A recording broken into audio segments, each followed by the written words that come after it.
Hello friend, welcome to maths की नई दुनिया। आज के इस वीडियो में बिहार डीएलएड प्रवेश परीक्षा 2022 के लिए मैं साइंस का ऑब्जेक्टिव क्वेश्चन एमसीक्यू लेकर के आया हूं। इसमें जितने भी क्वेश्चन आपका सही होगा आप आंसर कमेंट में जरूर कीजिएगा। तो एक कॉपी और पेन लेकर बैठ जाइए और चलिए हमारे साथ हम लोग साइंस के क्वेश्चन को देखते हैं। देखिए, सबसे पहला क्वेश्चन हम लोग को है कि एक एंगस्ट्रम का मान कितना होता है। तो देखिए, एक एंगस्ट्रम का जो मान होता है, यहाँ पे ऑप्शन 4 को दिया गया है।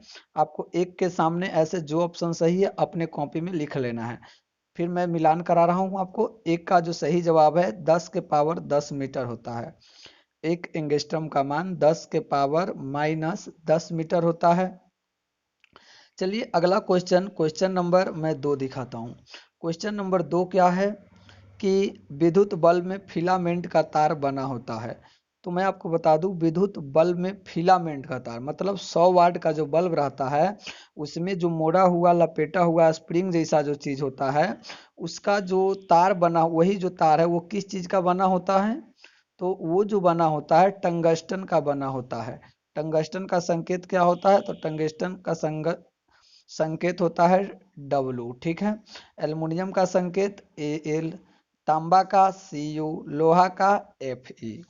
चलिए नेक्स्ट क्वेश्चन करते हैं। ये सारे क्वेश्चन बहुत ही इंपॉर्टेंट है बिहार डीएलएड एग्जाम के व्यू से, तो आपको हर एक क्वेश्चन करना है, इन सब क्वेश्चन को दिमाग में रखना है। अगला क्वेश्चन है शक्ति का एसआई मात्रक क्या होता है। तो शक्ति का एसआई मात्रक वाट होता है। क्या होता है? वाट।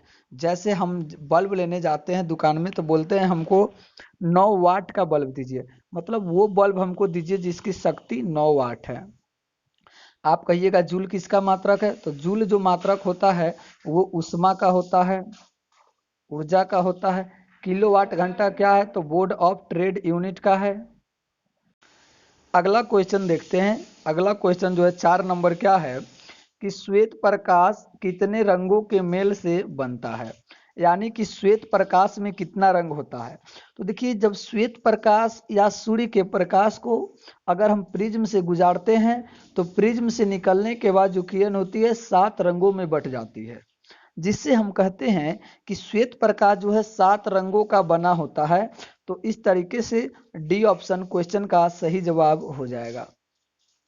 चलिए अगला क्वेश्चन है, बहुत ही अच्छा क्वेश्चन है, दृष्टि दोष से है। क्वेश्चन है कि निकट दृष्टि दोष वाले व्यक्ति के चश्मे में क्या होता है। मतलब एक आदमी जो है निकट दृष्टि दोष से पीड़ित है, तो वो जो लेंस लगाएगा अपना आंख में वो कौन सा लेंस होगा। तो सबसे पहले मैं आपको ये बताता हूं कि निकट दृष्टि दोष आखिर होता क्या है। तो देखिए, निकट दृष्टि दोष का मतलब होता है वैसा दृष्टि दोष जिसमें निकट का वस्तु दिखाई देता है, दूर का वस्तु दिखाई नहीं देता है, वैसे दोष को कहते हैं निकट दृष्टि दोष। यानी कि साफ भाषा में समझे तो उस आदमी को पास का वस्तु दिख रहा है लेकिन दूर का वस्तु नहीं दिख रहा है, तो व्यक्ति में कौन सा चश्मा लगाएंगे। तो देखिए, मैं बहुत अच्छा आपको ट्रिक बताऊंगा। निकट जो है कई अक्षर का बीमारी है? तो कहिएगा 3 अक्षर। इलाज करना है तो हमेशा इलाज बीमारी से थोड़ा बड़ा किया जाता है, तो 3 अक्षर की बीमारी को इलाज कौन अक्षर से करेंगे? 4 अक्षर के लेंस से। यानी कि निकट दृष्टि दोष में अवतल लेंस का उपयोग किया जाता है।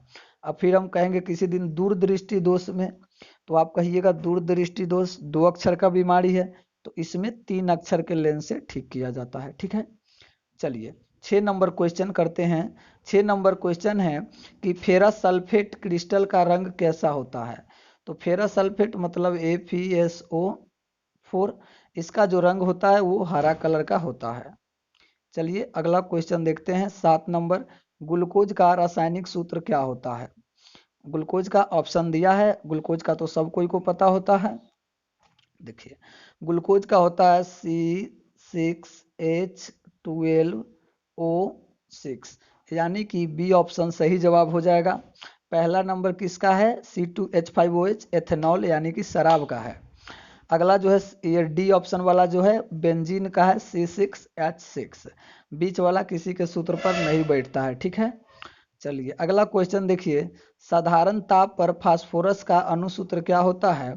तो साधारण ताप पर फास्फोरस का अणुसूत्र P4 होता है। कितना होता है? P4। चलिए 9 नंबर क्वेश्चन देखिए। स्टेनलेस स्टील मिश्र धातु है, तो देखिए स्टेनलेस स्टील कोई धातु नहीं, एक मिश्र धातु होती है जो लोहा और कार्बन का मिश्रण होता है। तो क्या हो जाएगा, ए ऑप्शन सही जवाब हो जाएगा। ठीक है, चलिए अगला क्वेश्चन अब हम लोग देखते हैं 10 नंबर क्वेश्चन। 10 नंबर क्या है, फुलेरीन अपरूप है। तो देखिए फुलेरीन अपरूप किसका है, तो मैं आपको बता दूं, हीरा पूछे, ग्रेफाइट पूछे या फुलेरीन पूछे, ये सारे किसके अपरूप है, कार्बन के अपरूप है। ठीक है, चलिए अब 11 नंबर क्वेश्चन करते हैं।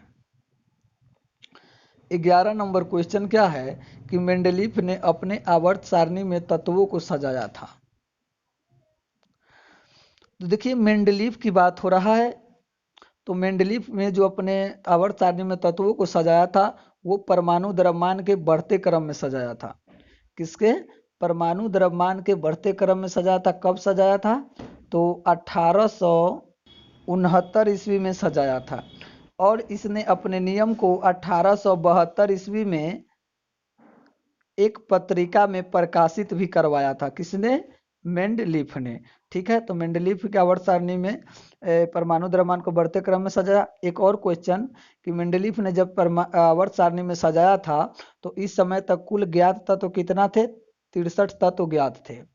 मेंडलीफ की आवर्त सारणी में कै गो वर्ग था, तो वर्गों की संख्या जो थी 8 गो थी। ठीक है, और जो आवर्त की संख्या थी वो थी 6।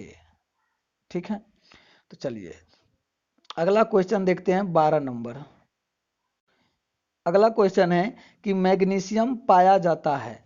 मैग्नीशियम कहाँ पाया जाता है, तो मैग्नीशियम जो है क्लोरोफिल में मैग्नीशियम पाया जाता है। ठीक है, चलिए अगला क्वेश्चन 14 नंबर देखते हैं। फूल में नर जनन अंग कौन सा है।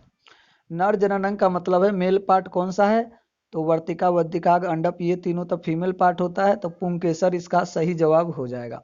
स्टाइल, स्टिग्मा, ओवरी, ये तीनों क्या है, फीमेल पार्ट होती है।